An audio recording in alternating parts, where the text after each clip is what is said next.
So I know some of you are joining from around the world. Thank you all for being here today. We're going to get started and just let anyone else who's coming join us as they're able. So my name is Helen Schroeder. I'm sure you've seen it pop up in some of your emails over the last couple of weeks. I'm the marketing coordinator at Sigma Assessment Systems, and I will be co-facilitating your webinar today with my colleague, Irene Zhang. For those of you who are new to Sigma, we're a professional services firm that offers not only succession planning solutions, but also psychological assessments, talent development programs, and training for organizations that are looking to build their internal talent pools.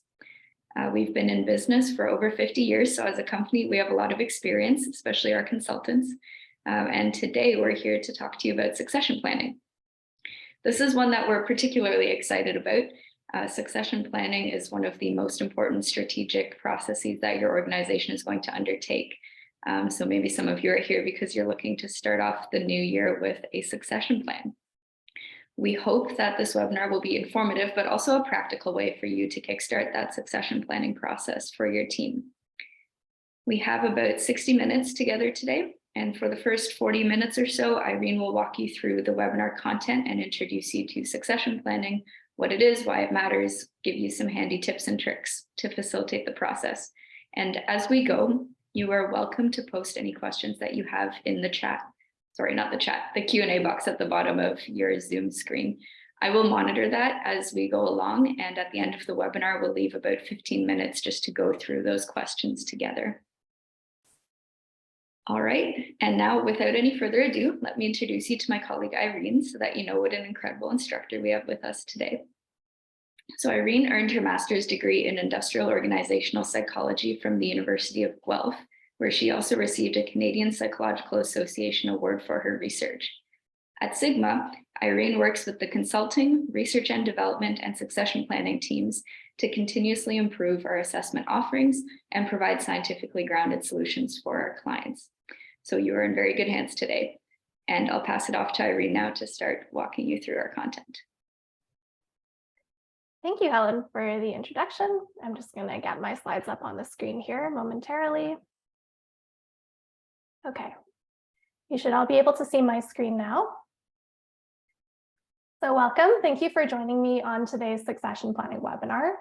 Over the next hour, I'll be walking you through how you can start learning about and creating and implementing your very own succession plan at your company. We'll be doing this in 3 parts. So in the first section, I'll be describing what succession planning is for those of you who might not yet be familiar with it.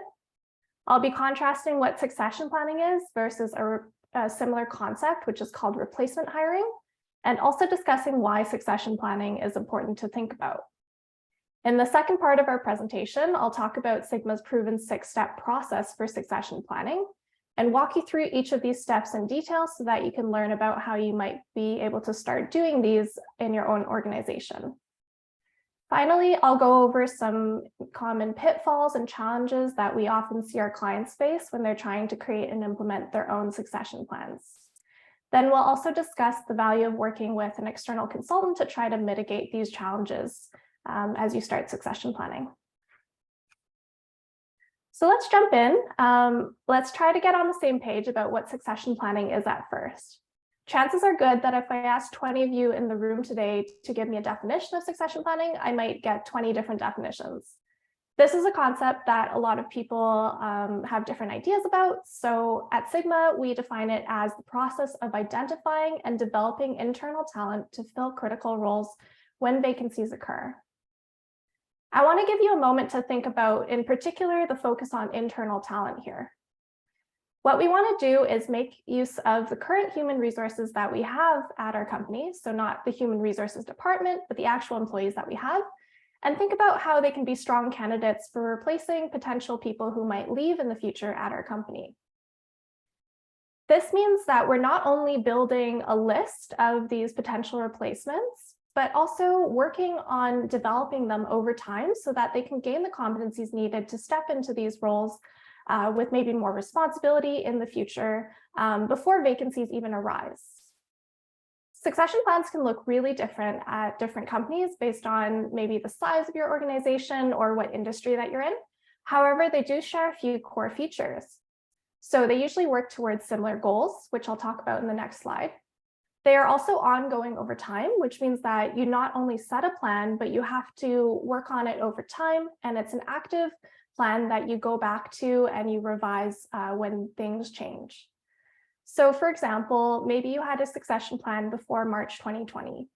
But when the COVID pandemic hit, often a lot of organizations would need to go back to their succession plan at that point, because with the pandemic, they had to plan for maybe more leaves due to illness or other reasons. So as we can see, it's a plan that you put in place, but you're always trying to go back and revise as well. In the previous slide, I talked about how succession plans will have common goals. So these goals include first, primarily building a pool of qualified candidates who can potentially replace these key roles in your organization if they do tend to leave. But also there are benefits towards the employees that are currently involved within your organization. When you communicate to them that you're invested in training them to take over as replacements in the future for other employees, that means that it shows that you're invested in their development over time and that you see a strong future for them at your company, which can help them feel motivated to stay on with you. Finally, having a good succession plan helps increase your company's confidence that you have the capacity and the resources within itself to fill vacant roles when they arise, rather than always having to look beyond the company and hire externally to fill these roles. So succession plans are important generally because they look ahead and they create this good roadmap that you can use to prepare for change, which is always inevitable in your company. So I want to get a sense, first of all, whether your company, for all of you coming to join us here today, whether you have a succession plan or maybe if it's something you're thinking about. So I'll give you a moment to respond to this poll here.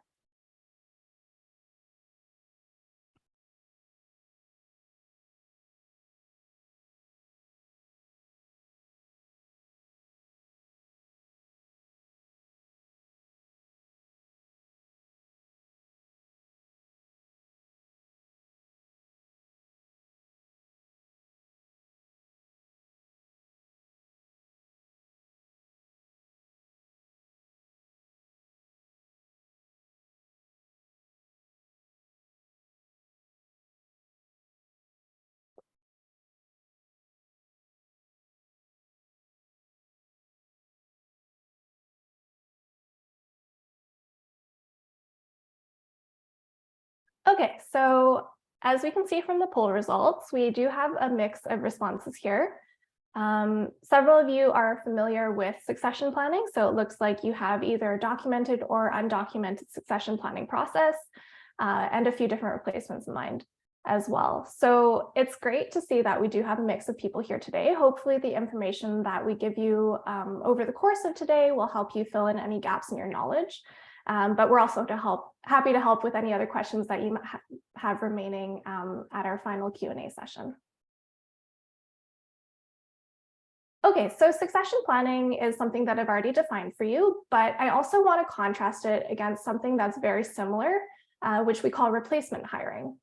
So to illustrate what replacement hiring is, I'm going to use an example. So let's think about maybe you have a coworker named Sandra, and she's a leader in a department where she works in IT.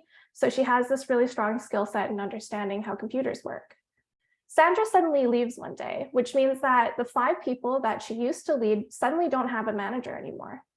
They don't know who to report to, and they aren't getting any work because they're not really sure what they're supposed to be working on. Sandra is someone who worked at your company for 10 years as well. So this is someone who's very hard to replace because they knew a lot of information about how to communicate within your company and how to manage people. So as you can see, you might be scrambling a bit and panicking because Sandra was someone who was really, really important to how your company functioned. All of a sudden, you have to find a replacement for her. And the reason why replacement hiring is occurring is because you're reacting to her leaving. So replacement hiring happens when somebody has already left and you're trying to scramble to fill the gap in your organization all of a sudden.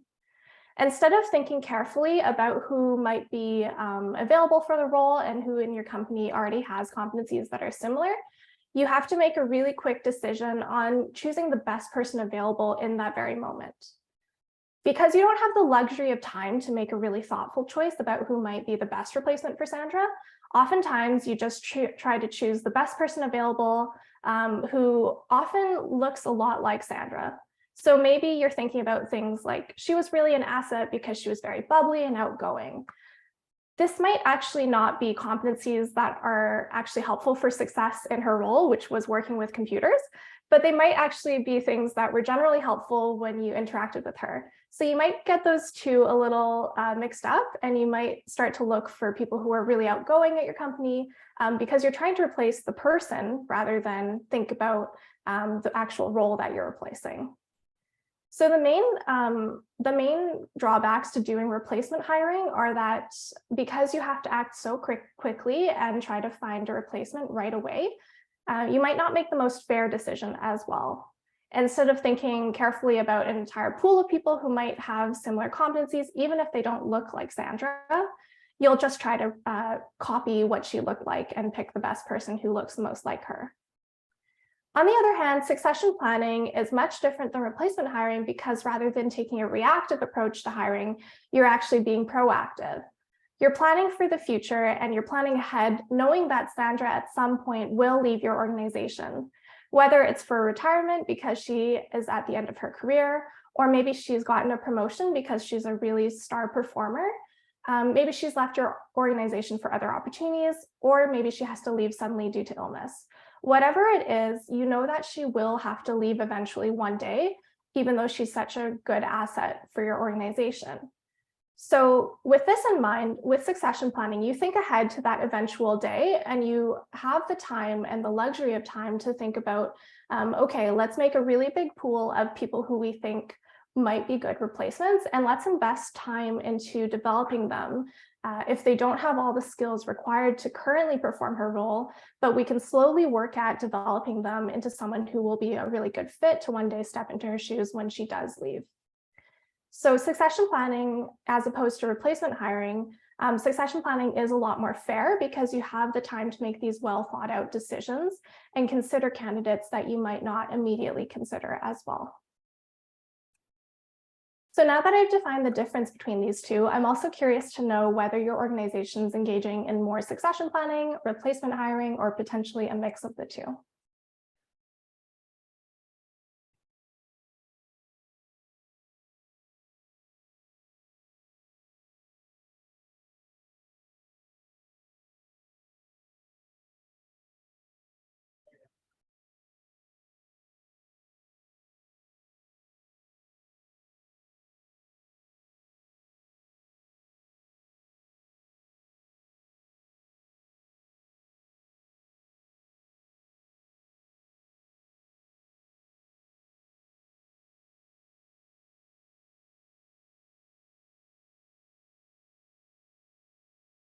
Okay, so thanks so much for responding. As we can see again, we have an array of different responses, but the most common reply is that you are often doing a mix of different hiring strategies at your company.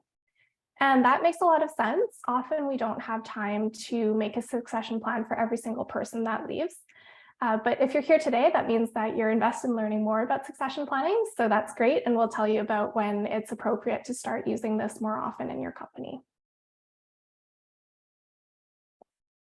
So far today, I've given you a definition of succession planning and kind of defined it against a similar concept, which is replacement hiring.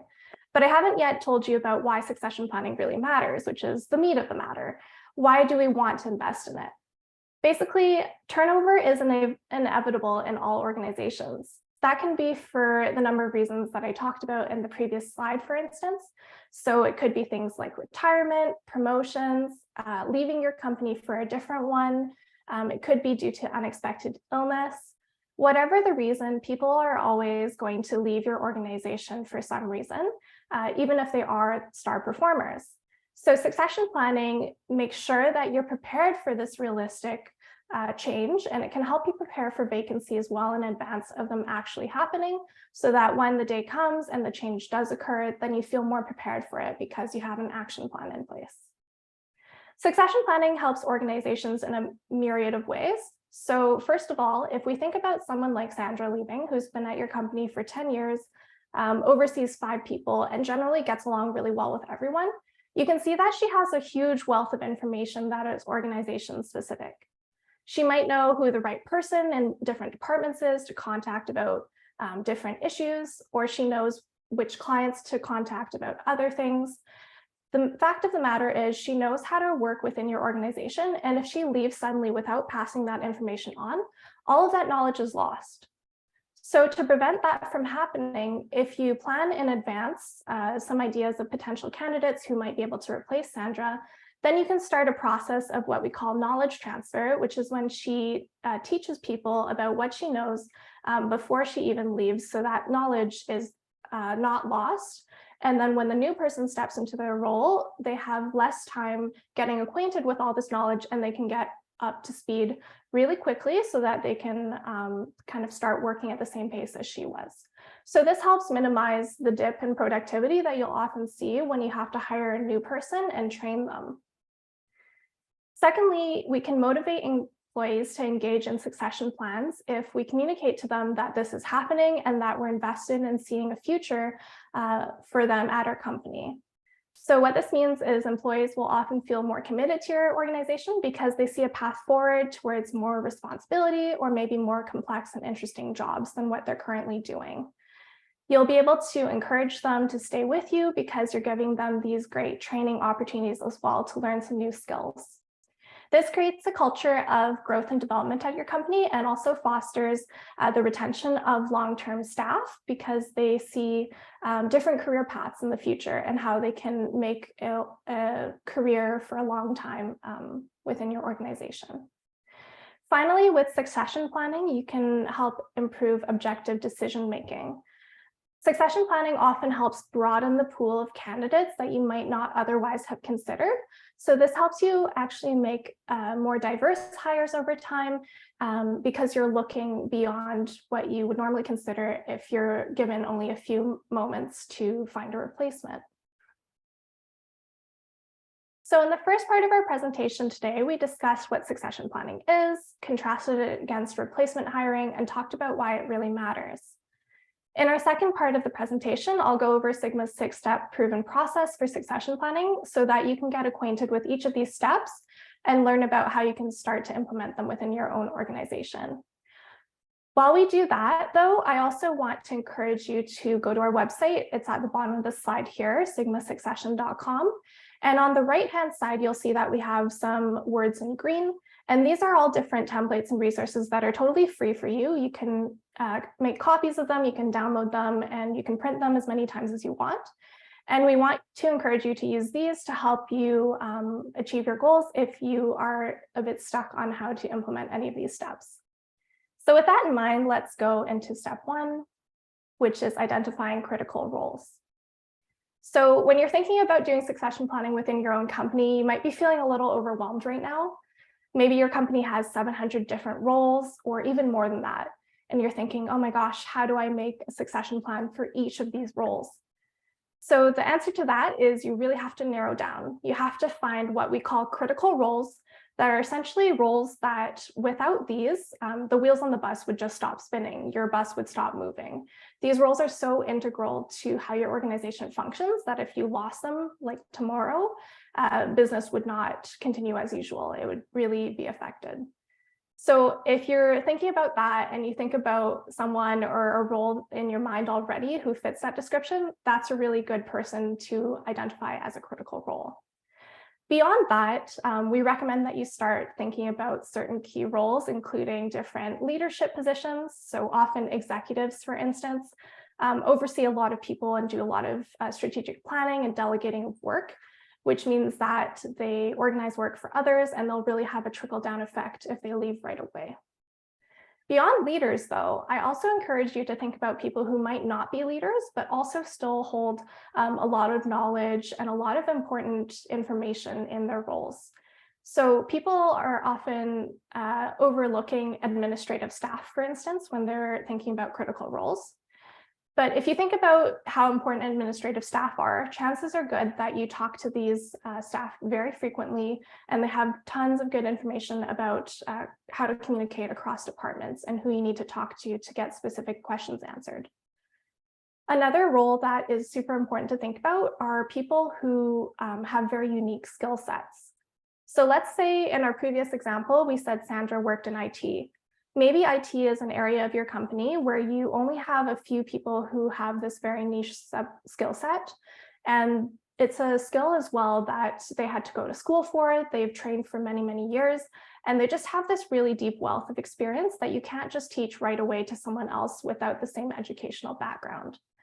If you see that currently there's only a few people in your company with this sort of expertise, and it's also really hard to train people in your company to take over, then that's also an area that you want to identify as a critical role, because if they were to leave tomorrow, all that unique knowledge would be gone right away. So beyond essential positions, which I've talked about in this slide, I also want you to consider people who might be essential to your organization.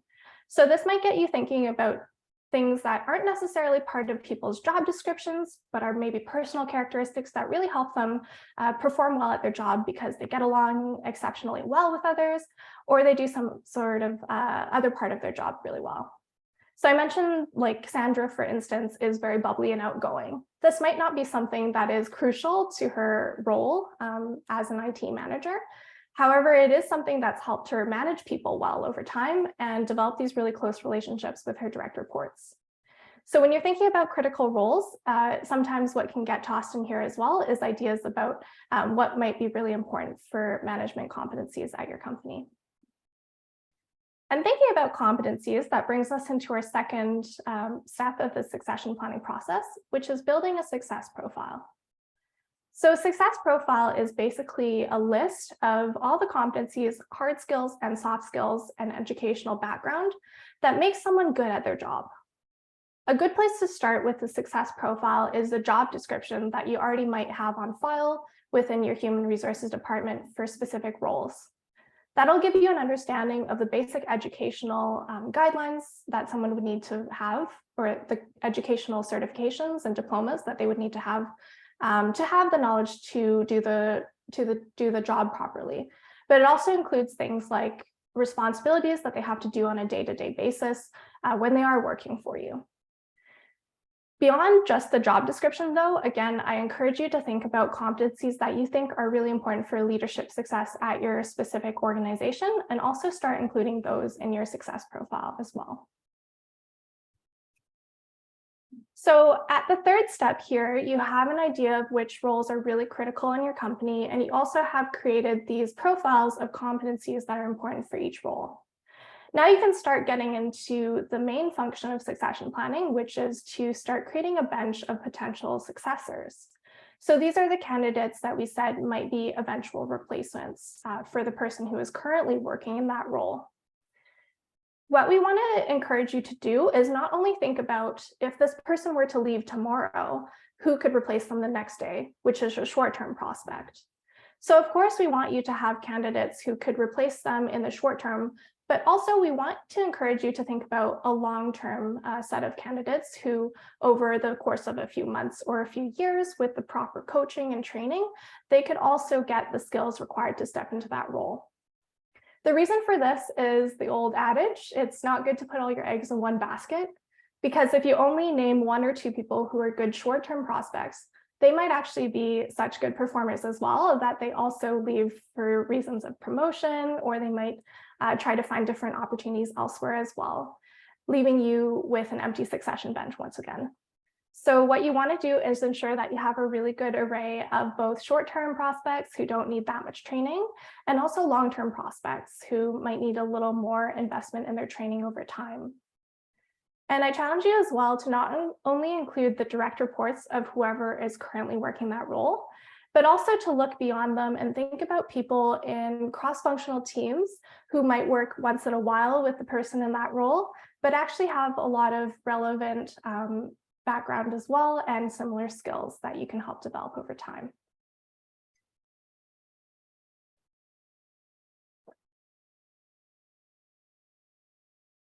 So now that you have an idea of the roles that you're trying to hire for, and you've created a list of competencies and also identified potential candidates for these roles, it's time to see where the candidates are at, to take a snapshot of their current strengths and areas for development. And this is the fourth step of our process to assess their development needs. When we talk about assessing candidates' development needs, what we need to do is get an idea of what skills that they're currently lacking, that we need to invest more time in training them and coaching them so that they can start developing these skills to become ready for replacing the incumbent in the position in the future. The best way to assess them is with scientifically validated assessments. You might already be using some in your organization that you really love, and we encourage you to keep working with those if you know that they have had proven success in the past. And if you're looking for other places to find these resources, we're happy to talk to you because at Sigma, we also have a few of these assessments. Regardless of what kind of assessment that you're using, though, we do urge you to make sure that it's scientifically validated. And that's because it means that you're going to be actually assessing the competencies that you think are relevant for the role rather than things that might be irrelevant. Sometimes assessments that are not well validated as well can give you inaccurate information, which can make your decision-making very difficult because it'll give you maybe answers that are not super accurate. So you want to make sure that you're using fair assessments to make fair decisions. Once you get a snapshot as well of where candidates are at, we'll call that point A. But to get them to where you want them to be, which is point B, we have to think about that trajectory. How do we get them from point A, where they are today, to point B, where we want them to be in the future in order to step into someone like Sandra's role? And to do this, we need to invest in developing their talent over time. So to get them from point A to point B, as I mentioned, you'll need to develop them over time. And the amount of time that you spend developing each person will really vary based on what skills they currently have. So as I mentioned, sometimes you might have people that do such a similar role as the person that you're trying to replace that they could step into their shoes even tomorrow or the next week, just because they do such a similar job already and they have a good understanding of what responsibilities are involved. However, other people might not have as many similar responsibilities, and they'll need to develop over a few months or a few years the necessary skills in order to replace this person. The best way we've found to develop talent is to invest in coaching. So this is often one-on-one coaching between the potential candidate and also someone like their leader or maybe an external coach who can regularly check in with them to set goals for their development, think about how to give them resources to actually learn about these skills, and also talk with them about potentially any challenges that they might be facing when they're trying to develop these skills over time. And finally, the last step in our succession planning process is to start measuring people's progress.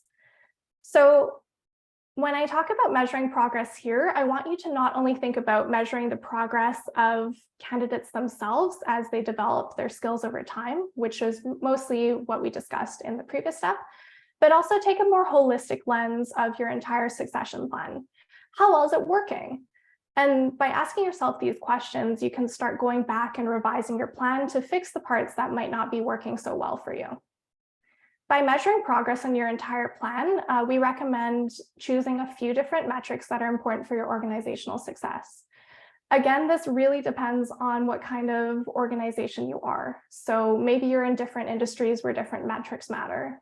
But as a general rule of thumb, what we've told clients in the past, if they're not sure where to start, is to look at things like turnover and the percentage of internally filled roles on a regular basis. So turnover generally is just the number of people that are leaving your organization for any reason. It could be that they're leaving for different jobs, or it could be that they're retiring, things like that. And then percentage of roles filled internally is basically when you are making new hires, are they coming from external sources that are outside of your organization? Or are they people that you already had internal in your organization that you're promoting to different positions? The reason why these two metrics are really good indicators of the success of your plan is because if you can start reducing turnover over time, then you can notice that people might be more motivated to stay within your organization because they see different career paths that will really challenge them over time. The reason why percentage of roles filled internally is important to look at is because of the emphasis that succession planning places on filling roles internally rather than externally. So we want to encourage people to look within their companies first because we have the best understanding of these individuals. We have really good data already on their past performance and their areas of development as well as their strengths. So we have a good picture of what we need to do to develop them in order to be potential replacements in the future.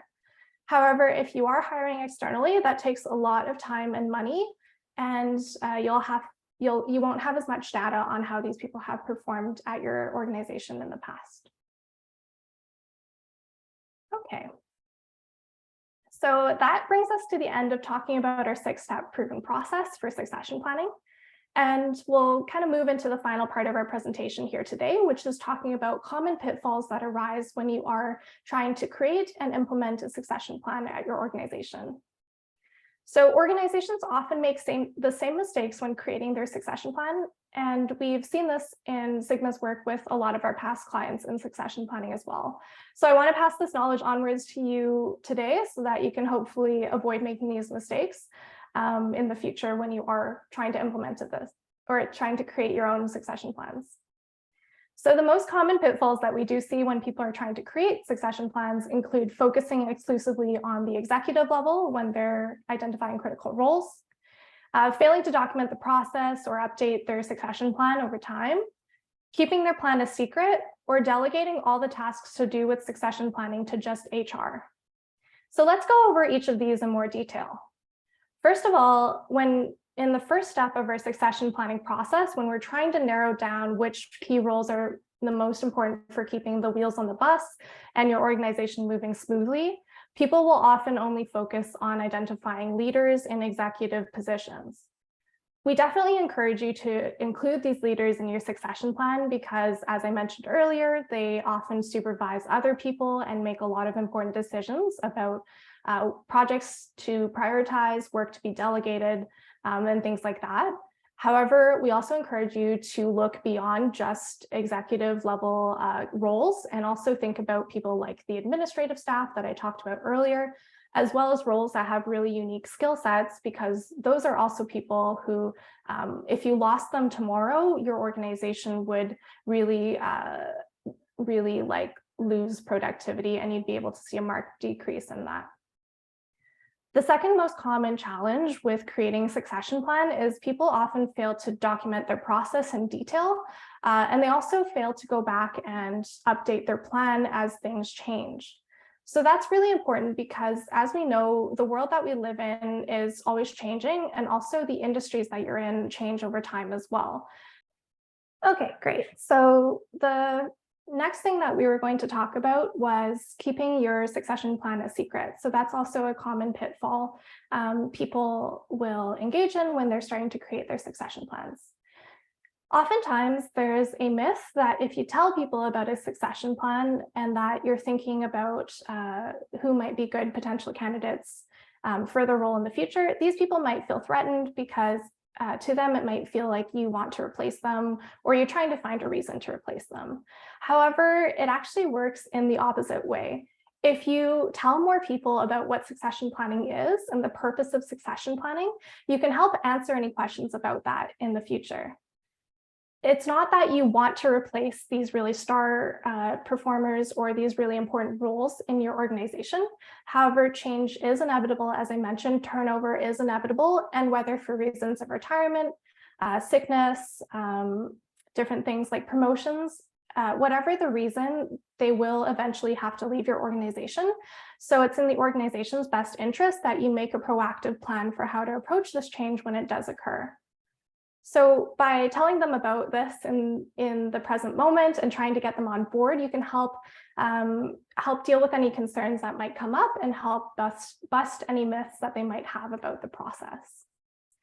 Finally, a common pitfall includes delegating all succession planning related tasks to the Human Resources Department. A lot of you joining us here today might actually be in human resources, and welcome. Thank you so much for being here. You're very, very important to have on board in the succession planning process. However, we don't want you to feel that you have to be the only person at your company who knows about this and knows how to create this plan. It's a really, really detailed process. As I mentioned in the 6 steps, you might have felt a little overwhelmed with that. So it's best to have coworkers along with you on what we call a succession advisory team that can help keep you accountable and have regular meetings to discuss any challenges with steps of your plan. What we encourage is that you try to involve at least the CEO or the head of your organization, as they can lend credibility to the succession planning process, as well as including any managers who might oversee people and might be called to be these development coaches or have these regular meetings with potential candidates to check in on their progress. Okay, so now that we've talked about the issues with creating a succession plan, we can talk about potential challenges when it comes to implementing a plan. So succession planning is actually a type of strategic planning, which is when organizations look ahead to the future to try to make plans in place to plan for potential changes in the organization's future based on like industry factors or just general global factors. So the fact of the matter is you can have the most detailed plan in the world. You can try to think about everything when you are creating it. But when it comes down to implementing the plan, 67% of well-formulated plans actually fail due to poor execution. Additionally, 1 in 3 leaders have rated their company as poor or very poor at implementing strategic plans. And I'll just do the next slide here, please. So when it comes to strategic planning, implementation is often the hardest part, and it is where we see our clients often have difficulties implementing their plan, or having their plan go as they wish. So at this point in the succession planning process, we recommend reaching out to an external coach or consultant that can help you in a number of different ways if you are finding that you're having difficulty doing it alone. Okay, so again, we just have a few different polls for you. So first of all, I want to know how successful you think your team is at currently implementing your strategic plans. Sorry, that was the wrong poll. Let's close that. Here we go.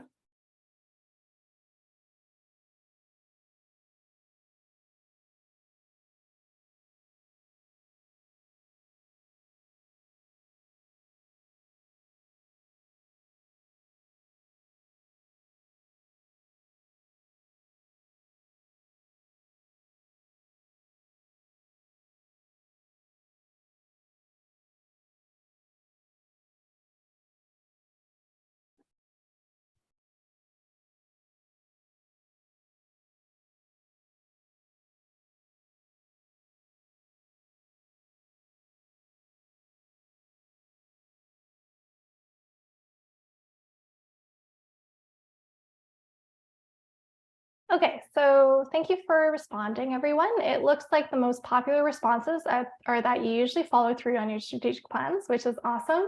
You're doing a great job. Or that you create the plans, but you rarely follow through and implement, which is similar to what we just discussed. The implementation is a really hard part. And given that it's January, you might have seen that some of your New Year's resolutions have already, you've been struggling to keep up with that. So that's a really good example of how you can try to have a plan, create it, but it's really hard to actually put it in practice. Okay, let's move on to our next poll then.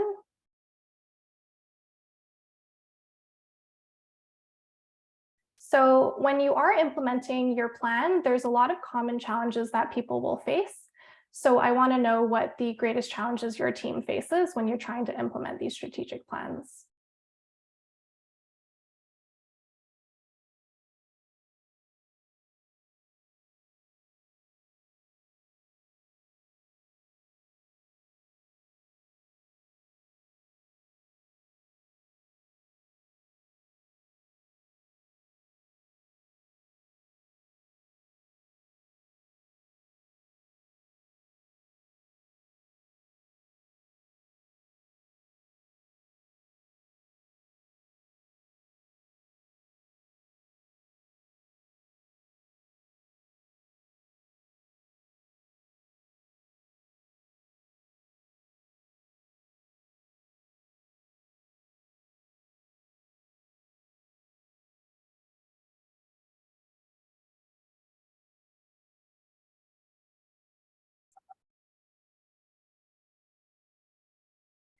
Okay, it looks like time is a really big challenge, which I think a lot of you can probably relate to. I'm sure you're all very, busy with your current jobs and you feel that your day-to-day is already filled with things. So it's really hard to make time to think about succession planning. So thank you for giving us an hour of your day already to just learn more about this.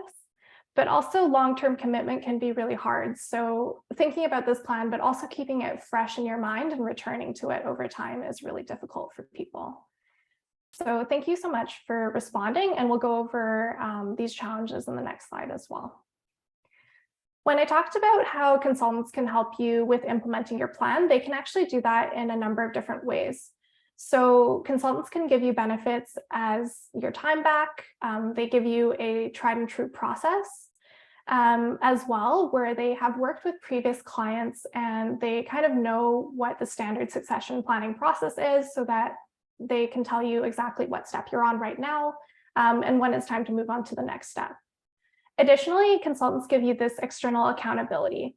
So when you're working at your own organization, you might get caught up in the day-to-day tasks that I mentioned that keep you really busy over time. And it becomes hard to set yourself regular reminders to check in on your plan and see if anything needs changing. By working with an external consultant, they can pop up once in a while on a regular basis and talk to you about any of these challenges that you might be having and just remind you to go back and take a look at what you've set. They also can help you with objectivity. So when you are, as I mentioned, in your current perspective where you're working for your internal organization, sometimes you can lose track of this objective point of view, especially when you're trying to think about who would be a good potential candidate for replacing someone in their current role. You might start looking at people who are very similar to the current person in their role, rather than people who might have similar skill sets, but might actually be in different teams. So having an external consultant come and look at all the potential people that you're thinking about for replacement, they can help identify, oh, maybe this person in another team actually has a lot of really similar skill sets, and you might have overlooked them originally, but I think they would be a really good addition to your succession bench. So things like that, consultants can help give you added objectivity. Finally, because consultants work with a lot of different organizations, they have this expertise over time where they've experienced a lot of different unique challenges with various clients in the past. So they know how to handle the challenges that you may be facing. So they can give you some more expert advice on that end. Okay, so thank you so much for your time today, because I think it was a really good way of making use of our free resources that we have for you. And as I mentioned earlier as well, there's also these free templates that we have on our website that we encourage you to use. You can download them and start working on them if you are already kind of in the middle of creating that succession plan at your own company. These templates can help you with that. If you feel that 1 hour maybe wasn't enough to make you a complete expert on the topic, then we can offer you a training, which will have our Sigma succession experts sit down with you and give you a longer, more targeted training program, which will give you information in detail about how to walk through each of these steps so that you can feel more confident about bringing it back to your own organization. And finally, if you are really at a lack of time, then we recommend that you participate in our launch series, which is when you basically give the work to us and we do it for you. So I'll give you a bit more info about the launch series on the next slide here. Basically, because you are giving the work to us, what would normally take you 6 months to do, we'll do for you in 2 half-day workshops. And at the end of the process, you will receive a 12-month succession plan for everyone on your leadership team. Additionally, because you're working with us, you'll receive custom consulting advice from the experts on our team. So please feel free to contact us for more information on our launch series, and we'll be happy to talk to you about that. My contact information is on the slide right here, and I'll give you a moment to look at that, and then we'll go right into our Q&A session. All right, thank you very much, Irene. I think we'll jump right into Q&A because we are running a little bit low on time, but Irene's email is up there. So if we run out of time to get to your questions, we can absolutely follow up via email.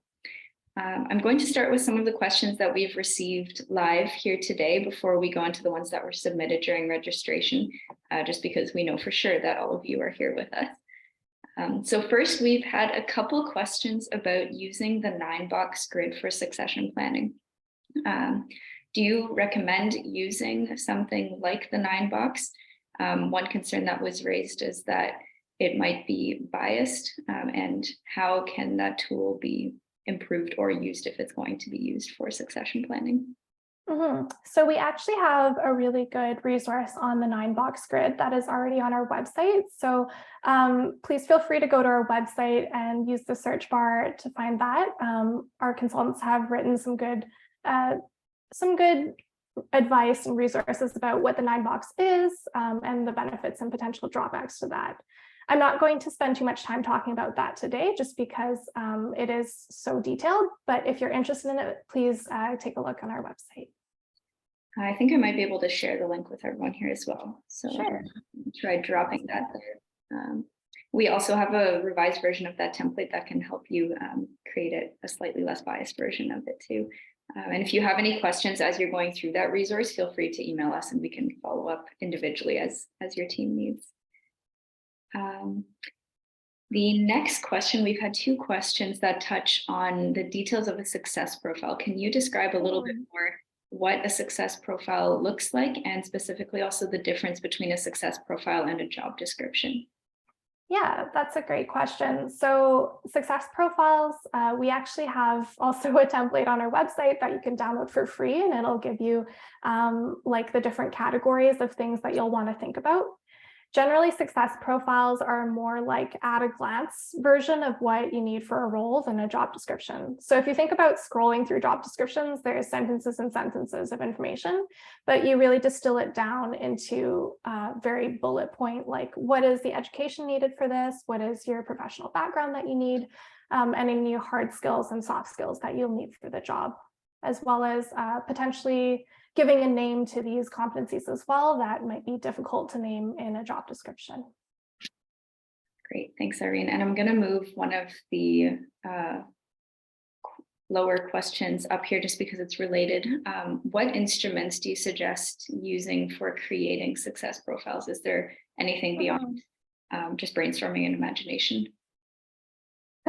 Yeah, that's I think that's a good place to start is, thinking about what you currently have. So you can try sitting down one-on-one with the person who's currently in the role, because they are the experts in the role. So you can try to get a brainstorm there of what kinds of hard and soft skills that they find are important for the job.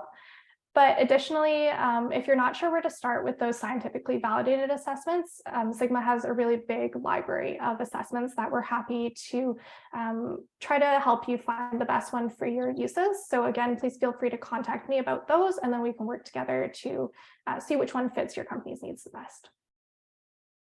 Great. Okay, here's one that we've seen a bit more recently with some of our clients as well.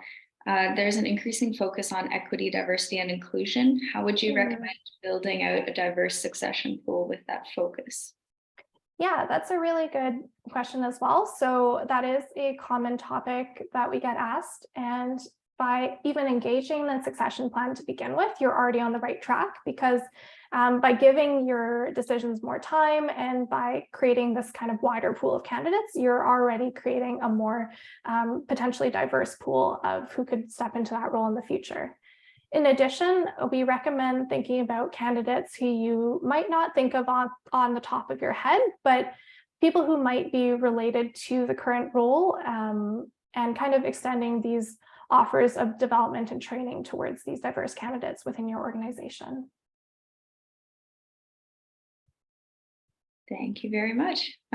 Also, just a side note, if we don't fully answer your question, or if you have follow-up questions, please also feel free to email us as we continue to plow through here. So the next question is, what is the best practices around sharing the outcomes of succession plans with individuals that are identified as potential successors? So Yeah, you'll want to be careful about this one because if you're still in the planning process of your succession plan and like the person hasn't actually left their role yet, you don't want to let people know where they are on your succession bench. Because as I mentioned before, plans will change over time. People on your bench might leave for different reasons. So, and the plan or the role itself might also change in duties, making people more or less qualified for stepping into that role. So for that reason, we don't want to communicate like you're third in line or anything very specific like that, because that'll change over time and that'll set up some false expectations that they're promised this role. So what we do want to do is kind of generally give an indication to people that the company is engaging in succession planning. And if you are interested in reaching out to specific people and starting to do assessments and coaching with them, definitely tell them that the reason why you're doing this is because of this general succession planning program that is happening within your company.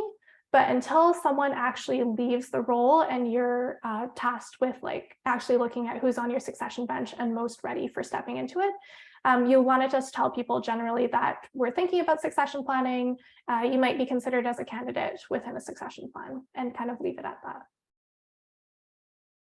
Thanks, Irene. Yeah, those are really important, but also sensitive conversations to have.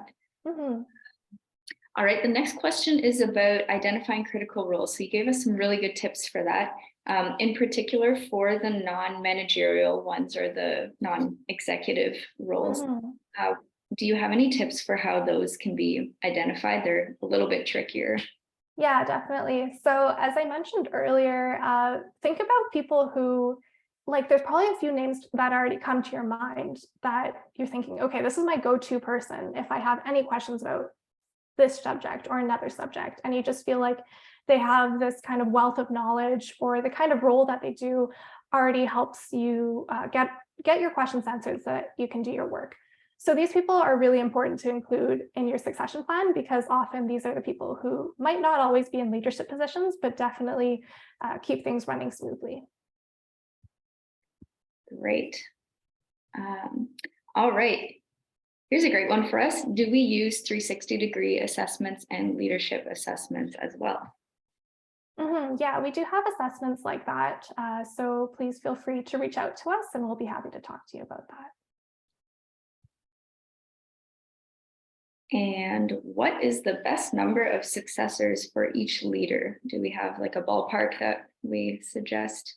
Mm-hmm. I'm sorry to give you this answer again, but it totally depends on your organization's particular situation and as well the role that you're hiring for. So if you know that historically your organization does have a kind of challenge with retaining people, then you might want to expand your succession bench because people come and go. Whereas if your company is one where you find people tend to stay for a really long time or stay for most of their careers, then your succession bench can often be smaller as well. Makes sense. Okay, we're going to move into the final two questions here. First one is a little bit more in detail about the success profiles, but would you recommend adding things like previous critical experiences that someone has to have, or previous accomplishments or successes as position criteria? Yeah, that's a really good question. So I think in order to make sure that you are hiring in a fair and diverse way, I would really give thought into whether a good number of people would be able to have this experience. So for example, getting a diploma from a university is a unique experience, but it's also one that a really fair number of people can actually achieve. Whereas if you're looking for really niche things that actually might limit the amount of experiences people have had in the past, maybe because they're coming from a different job field or just given the kind of background in their lives that they've had, they might not have experience with this. So I would really think from a diversity and inclusion perspective, whether those experiences are reflective of things that most people would have fairly had a chance to experience already. And in the unique, there are some jobs where you do need to have these really critical experiences. So if you feel that you can make a really strong case for that, then I would think about that for sure as well. Wonderful. Okay. And this is going to have to be our last question for today. But what would you recommend for companies who don't have a lot of time? How can you properly plan for succession there? So a really big part that takes time within your succession plan is checking back in on people's progress on your succession bench. So that's kind of the coaching that I was talking about, and making sure that you have these regular meetings scheduled with the candidates on your succession benches. A good way to reduce the amount of time with that is to try to work that into an existing structure that you have for performance review at your company already. Maybe you already do annual performance reviews, and then you can just use that opportunity to kind of check in on those goals as well. And also you can kind of give templates that we have on our website to people who are candidates within that process to help them work through their own development at their own pace, and encourage them to spend a good chunk of their time every week or so just to work on that skill. Beyond that, if you are struggling with that, then again, we encourage you to use external coaching and consulting services, which we're happy to provide. But also, if you already have a partner that you're working with on that, then that would be a good place to go as well. Great. All right. So I'm going to have to wrap up our Q&A for now. If any of you have questions that we didn't get to, please don't hesitate to email us. We would love to have a conversation with you, and we can talk more in depth about the specific needs of your organization then as well. We will be sharing a recording of this webinar with all of you, not the slides, but the recording will be posted within about 48 hours of the end of the session, and you'll receive a link to that in the follow-up email. For those of you who are looking for professional development credits for either SHRM or ATD, you'll know who you are. But I do, for SHRM at least, need to send you a certificate. So if you could please just click yes or no if you're looking for a SHRM certificate. I will send that to you in a follow-up email. For ATD, there's no certification, so you'll know what to do there. And for SHRM, you do also need an activity ID that will be in the follow-up email. So keep an eye out for that. You'll need that when you're claiming your credits. If you liked what you saw today, go on over to our website and click on the events tab. We have monthly webinars running this year, and they range in a variety of topics. So we have a few more succession planning webinars, but also some about assessments. We had some questions about assessments today, so you might be interested in those. And also things like leader character, communication skills, business skills. So we hope to see you in one of our upcoming sessions. And last but not least, as we said, please don't hesitate to reach out to us. We hope that you enjoyed the session today, and we look forward to hopefully seeing you in one of our future webinars. If you have any other questions, we will hang out on the call for just a little bit longer. But for everyone who needs to leave right at noon, or at least noon where we are, it's been great having you with us, and we hope you have a good rest of your day. Thanks for all your questions and your time today, and have a good rest of your day, everyone. Oh, and you'll see a feedback survey as you're leaving. Please do take a moment to fill that out. We update our webinars after each round, so if you have any feedback or suggestions, we would love to take that into account.